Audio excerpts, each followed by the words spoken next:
What's good, y'all? It's your boy J Wall. Today, I'm bringing you my 6'4" demigod point guard build. Now, I have 7 different point guard builds in NBA 2K25, and all of them are great builds. But for whatever reason, the 6'4" build might be my favorite one. The 6'4" just feels better. Pause. Than any other build I got. It feels better than the 6'2" that I got with 99 3-pointer. It shoots better than that build, and I feel faster, even though I don't have as many stats as I do on the 6'2". But for whatever reason, being 6'4" and taller, it just feels much better, even though I'm a couple attributes off of my other build. If you're looking for a build that can ISO, run around screens, fade, shoot standing shots, do standing dunks, get contact dunks, get lane steals, play perimeter D that has interior and block while also not having super stubby arms, then this is the build for you.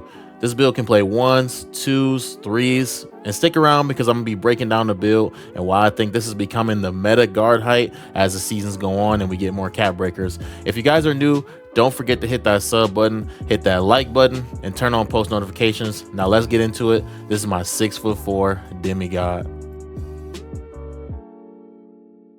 So starting out with the build, I went point guard. I went 6'4" because this is just a meta height right now. Now that we're getting all these cap breakers, I went 178 on the weight and I went 6'6" on the wingspan. So as you can see, my 3-pointer does go to a 97. I'm gonna get it up to a 96 because I'm gonna put my +5 here. But starting out with the build, I have an 80 layup. That's gonna give you that Trae Young or Austin Reeves layup package. I got an 87 dunk with a 75 vertical. That's gonna give you just the baseline contact dunk, so I can get contact dunks on this build. I also have a 45 standing dunk, which as you can see from some of the clips is plenty enough. I can standing dunk under the basket easily. I have an 81 mid-range, which just came along with my 91 3, which I +5 to get 96. So all these badges turn purple. And then I have a 73 free throw. For pass hack, I do have a 71 pass hack because this is more of my park build. You can use this build in rec if you would like, at the 1 or the 2, but preferably probably the 2 just because of the pass hack. However, I don't really have too many issues with 71. I know a lot of 2K League players from last year are rocking 71 on their shooting guards, and a lot of people are rocking 71 in the park because there's just not a reason to go super high pass hack unless you want bailout, just because passes are so bad this year. They're just slow in general, so I wouldn't really go too crazy with the pass hack. But if that's your thing, definitely go ahead. For ball handle, I got 94. If you +1 this, you can get Steve Francis, so I +1 this to get that 95 ball handle. And also I get the legend ankle assassin, which I've been catching a lot of ankles, as you can see in the clip at the beginning of the video. Also, my speed ball is a 91. It gives you lightning launch on Hall of Fame. You can +1 this and get legend lightning launch. Once I unlock my level 40 this season, or whatever it's called, the max +1, I will put that on that as well. For interior defense, I have a 60, just good enough. For perimeter, 85 is a threshold I've been rocking with. I had a 92 and I just didn't think it was worth it. I still feel pretty good with an 85. I do have a 94 steal, which eventually I will cap break up to a 96 to get that glove on Hall of Fame. And I have a 63 block, which I'm still capable of getting blocks with a 63 block. It's not amazing, but I can still get some animations, which is nice. 45 defensive rebound, and my speed is an 86, which is perfect for me. You can always go higher on the speed, but I definitely wouldn't recommend going any lower. My agility is a 77. I don't notice a difference between 77 and 82. Maybe that's just me. I've seen some other people rocking the low agility, like Lamonsta, and he was saying he didn't really notice a big difference either. So 77 to 82, not a big difference. If you wanted to go like 90 to 77, then maybe you'll see a big difference. But as far as me, I didn't see nothing crazy. I went 60 strength. This is just to give you that physical finisher and also that strong handle on bronze. And then 75 vert is just for the dunk. So I really have been enjoying this build. And this build is going to give you just a regular name, 2-way, 3-level shot creator. As you can see, I have put on my cap breakers on the build. So I put +5 to my 3-pointer to get that 96 3, and then another +1 to my ball handle, which gives me 95 ball handle for Steve Francis. So I now have all the Hall of Fame shooting badges, which I think are plenty good enough. This game is very RNG, and having legend shooting badges is great, but honestly 96 does not feel much different just because the game's so RNG. You miss a lot of shots even when you time it right sometimes, and there's times where you'll go 7 for 7. I mean, it just is what it is.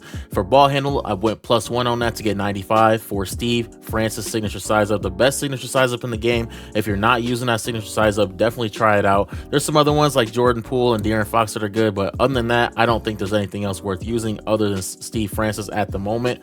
And then this build is just super all around. You can see I'm not lacking in too many categories, especially for a guard. This build is super all around, and I'm gonna show you my badges real quick too, just so you can see what badges I have. So keep in mind, I don't have my +1s yet because the season just started, so I don't have my badge +1. So you could put one of them on legendary lightning launch to make the build even faster, and you could put another one on dimer if you want to turn your dimer from silver to gold, which would be great options on this build. If you stayed to this point in the video, I'm gonna give you a little bit of sauce. The reason that 6'4" are becoming meta in NBA 2K25 is because we're continually getting cap breakers every season. People are hitting vet 2, you know, starter 3, so we're continuing to get cap breakers. So every time you get a cap breaker, it's just making the build even better.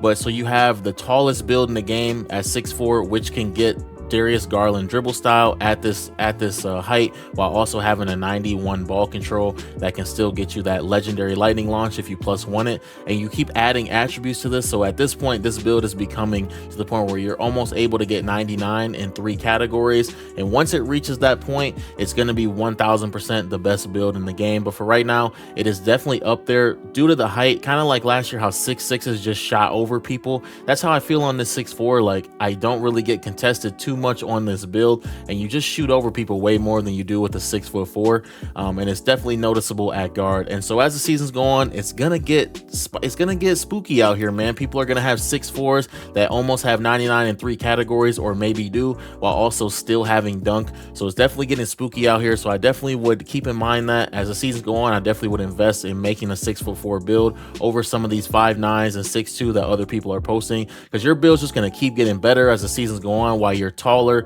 and you can shoot over people, it's definitely an advantage to be taller. You get way more standing dunks and you get way more lanes, and playing defense is just a lot easier than if you're on a super short tiny 5'9 build. So definitely keep that in mind. I do want to apologize to my subscribers, man. I know I haven't been posting as much as I should. It's just, obviously, as you guys know, the game is getting a little bit dry. You know, they haven't added a ton of new stuff in the game, and it's getting a little bit dry. I'm trying to find the motivation to keep grinding and get vet 2 for you guys, so I can show you some crazy builds. But as we all know, the game's getting dry. It's just kind of falling off a little bit, especially with Black Ops 6 being out. And I don't want to post any other content on the channel other than 2K, since this is a 2K channel. So let me know what you guys think. Are you enjoying NBA 2K25, or is it getting a little stale for you? I'm going to continue to post videos and definitely try to get back on the grind and be more consistent. So I appreciate all you guys for sticking with me and rocking out with me. If you have any questions or suggestions for future build videos or just future videos in general, let me know. I love you guys. Don't forget to subscribe to the channel and check out my last video talking about everything that's wrong in NBA 2K25. I love you guys. I'm out, bro.